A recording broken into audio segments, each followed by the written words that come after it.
I'm here with Meg Lenihan Hutcheson, who was my student in the late 80s, early 90s, and she's been teaching in Massachusetts for many years now, and she has spent, I think, part of the last 3 years being a teacher in ModPo. Meg, what was it like? What was odd about bringing your students into a worldwide space for poetry? Um, I don't think it was odd. I think it was actually comforting, and I think that's what your space provides. I've done a lot of research into online education and how, as dean of curriculum at my current school, I would like to bring in a hybrid online experience into my school and my curriculum. And I've started with your courses because you create this community and it's palpable. And I think that's the missing link with some of the other online courses. And I want to introduce my students into the Penn community that I benefited from. And I think they connect with your TAs, the videos, they connect with your pedagogy and your personality.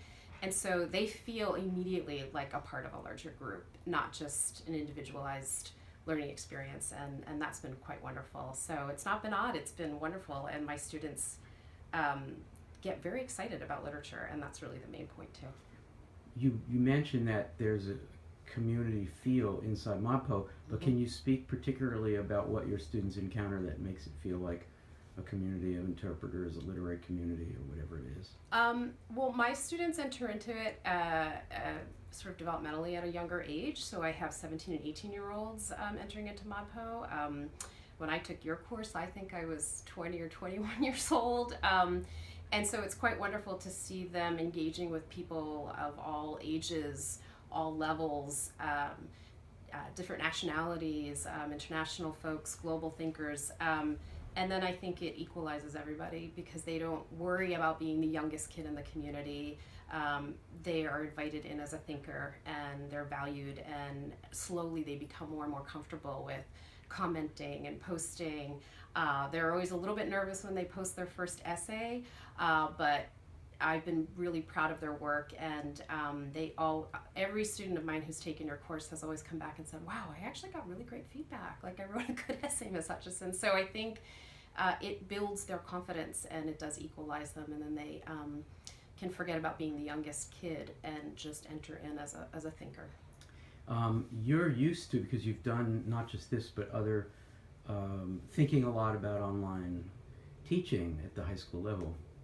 But there are a lot of terrific high school teachers who do or would say of massive open online courses, this is not a good, this is a space that could damage my kids, this is not good for face-to-face relationships in the learning situation.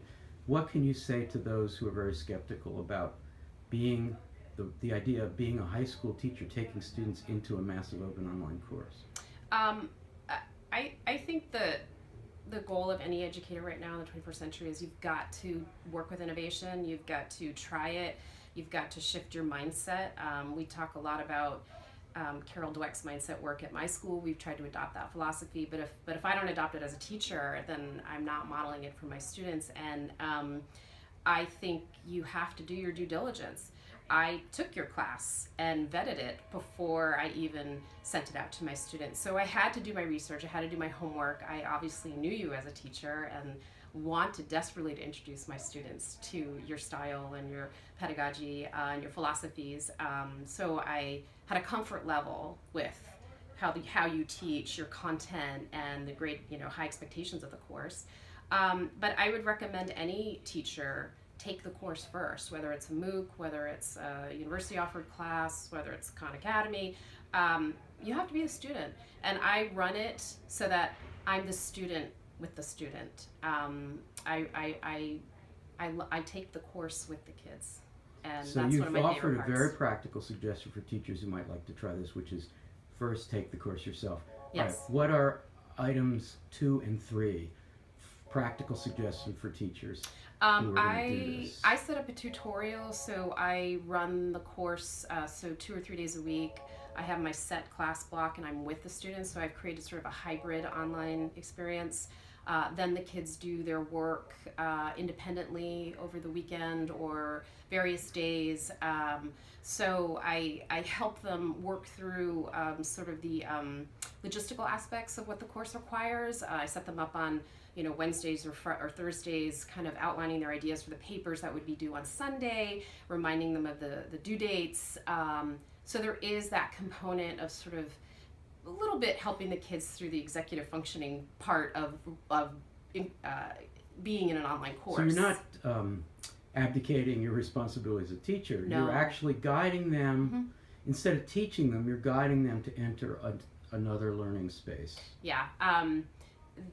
And the great part about your pedagogy is there's no sage on the stage, and that's definitely something that I've tried to model in my physical classroom, and so my students are pretty prepped for that type of learning where they need to speak, they need to engage, and I've always run a Socratic style classroom, and so I think if you do run a Socratic style classroom, this jump into this online space is really, really easy if you just take the risk, and that's been quite wonderful.